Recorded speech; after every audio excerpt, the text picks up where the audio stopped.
গত বছরের তুলনায় এবছর গোবিন্দভোগ হিমসাগর অন্যান্য আমের দাম অত্যাধিক বেশি। এবছর অতিরিক্ত তাপমাত্রা বেশির কারণে গাছের মুকুল যা হয়েছে সব পুড়ে গেছে।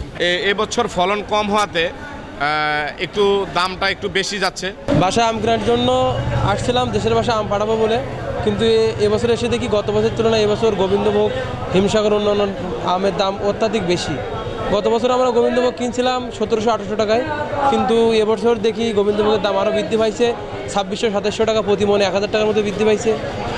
কারণ শুনলাম ব্যবসায়ীদের কাছে, ব্যবসায়ীরা আমাদেরকে বললো যে নাকি এবছর আমের ফলন খুবই কম সাতক্ষীরাতে, এজন্য নাকি আমের দাম অনেক বেশি। এবছর অতিরিক্ত তাপমাত্রা বেশির কারণে গাছের মুকুল যা হয়েছে সব পুড়ে গেছে, সব পুড়িয়ে একদম ছারখারে গেছে।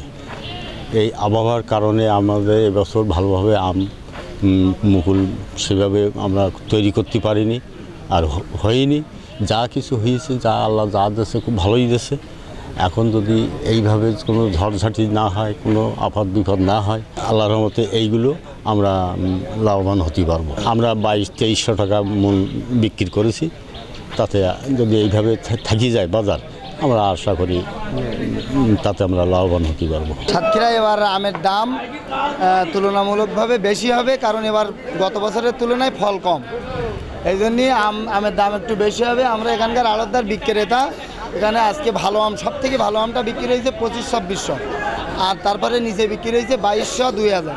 এগুলো হলো গোবিন্দভোগ আম। এখন বর্তমান বাজারে সব থেকে আমের আমদানি বেশি হচ্ছে গোবিন্দভোগ আম। এই আমটা এখন সবাই ক্রয় করতেছে, ঢাকার পাঠিয়ে এসে বা বিভিন্ন জায়গার পাঠিয়ে এসে ক্রয় করতেছে। বিগত 5-6 বছরের তুলনায় এই বছর মোটামুটি অনেক ভালো দাম যাচ্ছে, এবং এবছর ফলন কম হওয়াতে একটু দামটা একটু বেশি যাচ্ছে। তবে কাস্টমারদের চাহিদা যেখানে 10 কেজি নেওয়ার কথা ছিল সেখানে 5 কেজি নিচ্ছে। আর সাতক্ষীরার আম আপনার দেখা গেছে সিজনের শুরুতে পাওয়া যায় বিদায়, যেমন গোবিন্দভোগ, গোপালভোগ, এই দুইটা আম প্রতি বছরই মানে রাজশাহী, তারপরে নওগাঁ, চাঁপাইনবাবগঞ্জ এইগুলোর তুলনায় প্রায় 1 মাস আগে এই আমগুলো পাওয়া যায়, যার কারণে এই আমের চাহিদা প্রচুর পরিমাণে হয়ে থাকে। আমি ঢাকা থেকে একটা অফিসিয়াল কাজে এসেছিলাম বেড়াতে এখানে, আর এরপরে এখানে যেহেতু আম পাওয়া যায়, সাতক্ষীরার আম ভালো। এখন সরকারি নিয়ম মতো যেই তারিখগুলো দেওয়া আছে, যেমন বলা আছে কোনটা কোন আমটা কোন ডেটে ভাঙতে পারবে বা গাছ থেকে পারতে পারবে, সেই ডেটগুলো মেনেই মনে হচ্ছে এখানে আম পাড়া হচ্ছে। কারণ এখন যেমন গাছে হিমসাগর আম পেকে অল্প পাকছে, কিন্তু যেহেতু সরকারি ডেট বলা আছে সম্ভবত এই মাসের 20 বা 21 তারিখ, তার আগে এই জন্য বাজারে পাওয়া যাচ্ছে না। এখন দেখলাম যে এখানে সম্ভবত গোবিন্দভোগ বা আরও এই গোপালভোগ এই ধরনের কিছু আম পাওয়া যাচ্ছে। তবে কাস্টমার মনে হচ্ছে চাহিদা কম, কাস্টমার কম, কিন্তু সেই নগদে 500 টাকা বা তার বেশি পেমেন্টে পেতে পারেন ঢাকায় জমিসহ 20 কোটি টাকার পুরস্কার। তুলনার দামটা মনে হচ্ছে তুলনামূলক বেশি। মোটামুটি আমের চাহিদাও ভালো আছে, এবং আম এখন সরকারি নির্দেশনা অনুযায়ী আমার সাতক্ষীরার আম চাষিরা আম হারভেস্ট করেছে। এই গোবিন্দভোগ আম এই বাজারজাত করা হয়েছে।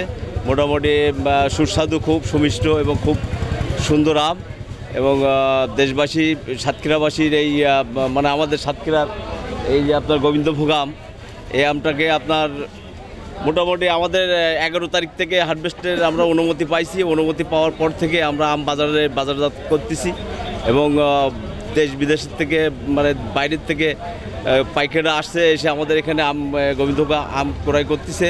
এবং গোবিন্দভোগের আমের যে দাম মানে দামটা একটু কম, মানে দামটা আমরা চাষিরা যে আশাবাদ, আমরা যে দাম পাবো আশা করি, কিন্তু সেই দাম পাচ্ছি না।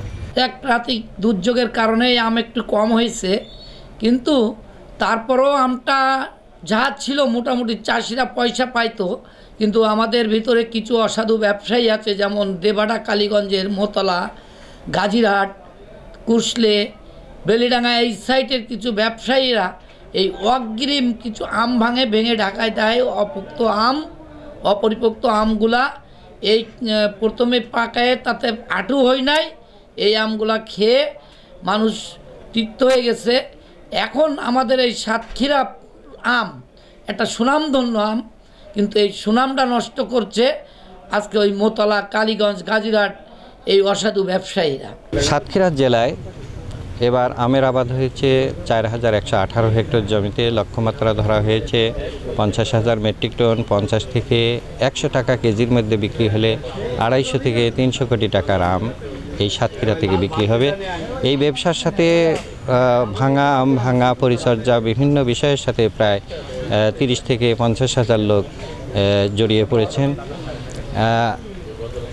তাদের সবারই কর্মসংস্থান হচ্ছে। আমরা ভোক্তা পর্যায়ে এটুকু বলবো যে কৃষকগণ মানসম্মত আম পরিপক্ক অবস্থায় সংগ্রহ করবেন এবং ভক্তদেরকে এটা সরবরাহ দিবেন। এতে যেমন ভোক্তারা পরিতৃপ্ত হবে এবং সাতক্ষীরার সুনাম ছড়িয়ে পড়বে এবং এই আমের প্রতি বছরই তাদের বাইরের ভোক্তাদের আরও আকৃষ্টতা বেড়ে যাবে।